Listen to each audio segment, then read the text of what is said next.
Kutch collector આનંદ પટેલના vision હેઠળ કચ્છના 10 તાલુકાઓમાં કુલ 910 તળાવની અંદાજે 5,600 એકરથી વધુ જમીનને નીમ કરવાની કામગીરી પૂર્ણ કરાઈ. વૈજ્ઞાનિક ઢબે જમીન માપણી પ્રક્રિયા બાદ સત્તાવાર દરજ્જાના હુકમથી કચ્છના તળાવોને મહેસૂલી રેકર્ડમાં મળી નવી ઓળખ.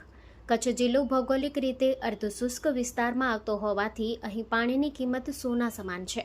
આ જરૂરિયાતને સમજી કચ્છના કલેક્ટર શ્રી આનંદ પટેલના વિઝનરી નેતૃત્વ હેઠળ મહેસૂલી તંત્ર દ્વારા એક અભૂતપૂર્વ ઝુંબેશ હાથ ધરવામાં આવી હતી. ગુજરાતમાં સૌ પ્રથમ વખત કચ્છ જિલ્લાના 281 ગામોના કુલ 910 તળાવોને ઓળખી કાઢી તેમની માપણી કરી અને તેમને સત્તાવાર રીતે મહેસૂલી રેકર્ડ પર નીમ કરવાની કામગીરી માત્ર 3 મહિનાના ટૂંકા ગાળામાં પૂર્ણ કરવામાં આવી છે. આ ઝુંબેશની સૌથી મોટી વિશેષતા એ છે કે તળાવોને માત્ર કાગળ પર નહીં પરંતુ DILR દ્વારા આધુનિક અને વૈજ્ઞાનિક ઢબે માપણી કરીને રેકર્ડ પર લાવવામાં આવ્યા છે. કુલ 5,691 એકર જમીનને તળાવ તરીકે જાહેર કરવામાં આવી છે. આનાથી ભવિષ્યમાં તળાવની જમીન પર થતા ગેરકાયદેસર દબાણો કે વાદ વિવાદની શક્યતા નહિવત થઈ જશે. ખાસ કરીને ભુજ શહેરમાં જ 21 જેટલા તળાવોને આ પ્રક્રિયા હેઠળ આવરી લેવામાં આવ્યા છે. કચ્છના તમામ 10 તાલુકાઓમાં આ કામગીરી વ્યાપક સ્તરે કરવામાં આવી છે. ભુજમાં 313 તળાવ, નખત્રાણામાં 163 તળાવ, અંજારમાં 132 તળાવ, અબડાસામાં 87 તળાવ, અન્ય તાલુકા માંડવી, મુન્દ્રા, ભચાઉ, રાપર, લખપત અને ગાંધીધામમાં પણ નોંધપાત્ર કામગીરી થઈ છે. તળાવોને સત્તાવાર દરજ્જો મળવાથી હવે અનેક યોજનાકીય કામો સરળ બનશે. હવે સુજલામ સુફલામ અને અમૃત સરોવર જેવી યોજનાઓ હેઠળ આ તળાવોનું નવીનીકરણ અને ઊંડા કરવાની કામગીરી સરકારી ગ્રાન્ટથી થઈ શકશે. આટલી મોટી સંખ્યામાં જળ સંગ્રહ થવાથી આસપાસના કૂવા અને બોરવેલના જળસ્તર ઊંચા આવશે અને જમીનની ખારાશ ઘટશે. વન વિભાગ દ્વારા તળાવોની આસપાસ વૃક્ષારોપણ કરવામાં આવશે, જેનાથી સ્થાનિક માઇક્રો ક્લાઇમેટમાં સુધારો થશે અને પશુ પંખીઓ માટે પીવાના પાણીની કાયમી સ્ત્રોત ઊભા થશે. કચ્છ કલેક્ટર અને તેમની ટીમ દ્વારા લેવાયેલું આ પગલું આવનારી પેઢીઓ માટે જળ સુરક્ષા સુનિશ્ચિત કરવાનું એક મહત્વપૂર્ણ દાયિત્વ પૂર્ણ કરે છે.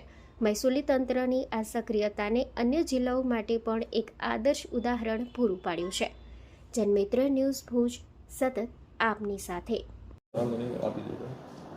સર, ગુજરાત પર સૌ પ્રથમવાર 910 તળાવો છે તે રેવન્યુ રેકોર્ડ ઉપર લાવી અને બ્યુટિફિકેશન કરાશે. શું કહેશો?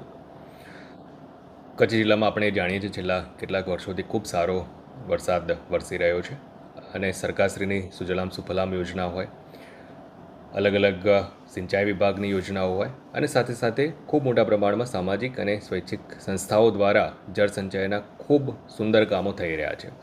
ત્યારે સ્થાનિક લેવલે એવા જળ સ્ત્રોતો કે જે મહેસૂલી ખાતે તળાવ તરીકે નીમ નથી થયેલા અને સરકારી જમીન તરીકે જ હાલમાં ચાલુ છે, જેના કારણે આ જે જળ સ્ત્રોતો છે એના ડેવલપમેન્ટ માટે, એના સંવર્ધન માટે, એના બ્યુટિફિકેશનની કામગીરી આપણે કરી શકતા નથી.